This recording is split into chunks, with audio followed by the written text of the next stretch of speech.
Hi guys, Andy here. So motorcycle security, especially in London, quite a big topic, quite a big issue as well, to be fair, which might be why the GPS trackers that I've done in the past have always had quite a high view count. Now, the previous trackers I've done have generally been sort of quite cheap Chinese, I wouldn't call them knockoffs, but they're just cheap GPS trackers from China. You maybe spend £35–40 on a tracker. You buy your own SIM card that goes in it. You then have to set the SIM card up to work on whatever network you're using, and that's how you then track the tracker, which will be located somewhere on your bike.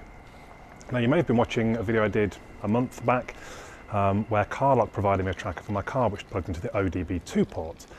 And actually, yeah, that's what I'm using now. I quite like it. You pay a £5 monthly fee. You do pay £60 or £70 in the first place, but it's just such an easier system. You put in your activation code and off you go. That's about it. They deal with the networks and the costs of the data and all that kind of thing. So when they got in touch last week saying, would like to try another one that this time plugs directly into the battery of the vehicle, I checked with them, can I use it on my motorbike? Because that's what I need to track now. They said, yeah, that's fine. So they sent me their next product, CarLock, which is £75 on Amazon with Amazon Prime, so you can get it with next day delivery, and that is what I am fitting onto my motorbike now. So let's see how that goes.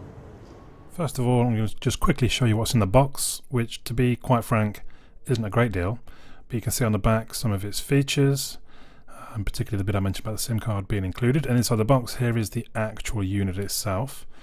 Now, first out that little sticker, because I guess it has like a serial number. I don't know if that can be used to hack me or anything, but I thought let's not take the chance.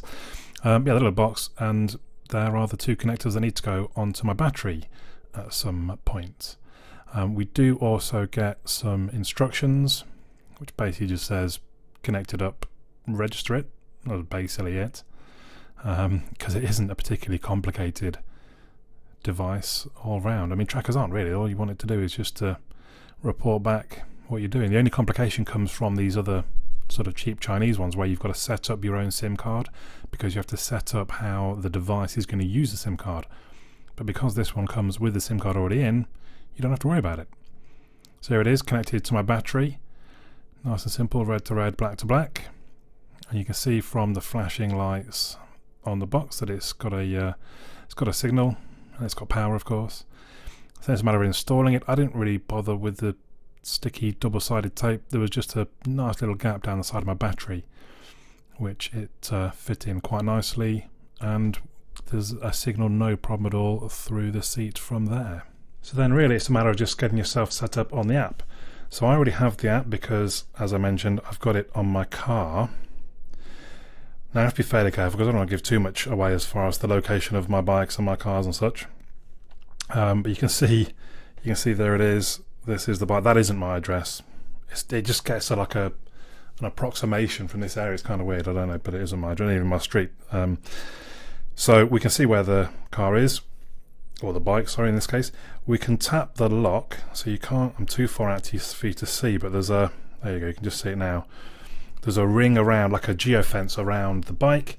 I've enabled the lock, therefore you get a red ring saying if it goes out of that area, it's going to give me an alert. I mean, I would hope I would get an alert before that anyway, to be honest, because someone starts my bike up and rides off, but we can tap it again to turn it back off to green. So if we hit the little sort of whatever that icon is, we're initially looking at the log. So again, if we tap on one of these, it's going to zoom in, again, not giving too much away. You can see there that it shows you the trip that you took. It tells me at the bottom it was 15 minutes and it was 5.3 miles. If we come back, so that's, and it tells us, so I've got it set, as we can see in a second, to enable and disable the security at certain times of the day, which over here, so I could do a timer lock, but actually I'm doing a scheduler. So on the scheduler I get to sort of select the different hours of each day that I want it to be locked. It's a little bit weird. You might find problems. I almost don't want to do it. If I tap one here, sometimes nothing happens, and I tap again and a different one lights up. It's really weird. So that's why it's not quite all exactly the same, because I kind of gave up trying to get them all the same. No, I don't even want to risk it because it'll lock something weird in the middle of the day. And also I selected these, but when I came to the top, and that was selected, but when I came out, it wasn't enabled. I had to email support. They were actually very helpful. Anytime I've emailed them, they've always come back reasonably quickly. They can see what's going on in your system as well, so they can say, oh yeah, we've enabled it for you. That's fine. Brilliant. So that's quite handy. Actual settings. So there's backup notifications, look, calls and SMSs. Now I've never used those, but I guess literally it's just going to send you a text or a phone call if something happens instead of updating through the app. I've got it enabled so that if there's vibrations on the bike or the car, it will give me a notification. The car, it often does. The car's outdoors, the wind beats it on it, I suppose, sometimes, and it causes vibration. Smart lock is enabled. Harsh driving, I don't want that on. I'll be getting notifications all the time. You can set a speed limit. I've not bothered, obviously, whatever that is, 13 minutes, God knows, not even more than that. You can change the units, and that's kind of it. So that's the settings, and not a lot of settings. I don't think there's anything particularly up. Yeah, not really that you need to know that. And then this is where you would have all your different vehicles. And this one is telling me that I can upgrade to the standard plan, which gives me more, which we'll see in a second, gives you basically the dashboard and more detailed trip information for only £1 a month. That's not a lot. In fact, watch the bottom icons as I swap over to the Mustang, which is on the standard plan. So my driver score is 100. I do not know how, because I drive reasonably aggressively, I'll say. Mind you, that was only for, that's for May. Can I slide back? No. Previous month score was 99, but I can't get to it, I don't think. But yeah, obviously I've only done almost 3 miles this month. You can slide up and get, so I don't know what to be worried about that. I've never had a problem with it flattening my battery. In fact, I did ask them about this one going on my motorbike, because sometimes, like, I haven't used my motorbike up until like yesterday for about 2 weeks, and I was worried it might flatten the battery, but it didn't.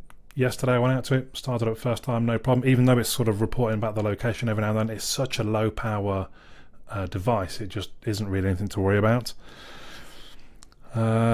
So yeah, that's the only difference if you've got the standard plan. Whether or not you want to do that or not is entirely up to you. So there we go. That's it really. It's not massively complicated. To me, I really like it. I like that I've got both vehicles on one app. I like that even though it's £5 a month, which the cheap Chinese trackers could be a lot less. I think I've spent £10 on a SIM card and one of the trackers for almost a year, and I've not had to top it up. And the unit only cost £35 in the first place. But you don't have that peace of mind of how reliable it is, and I always have to keep bringing it every sort of 3 or 4 weeks. I have to bring it down, charge it at home in the house, and then take it back out to the bike or the car to put it back in. This wired into the mains battery, and with the SIM already inside it, it's just simple. It's just nice and easy, and that's what I quite like about it. So as I think I've mentioned, it's about £75 on Amazon. I'll drop a link down below. If you're going to buy one, please do use my link, because I'll get a few pennies from Amazon. Let me know your thoughts in the comments down below, but for now, my name's Andy. I'll catch you all again soon.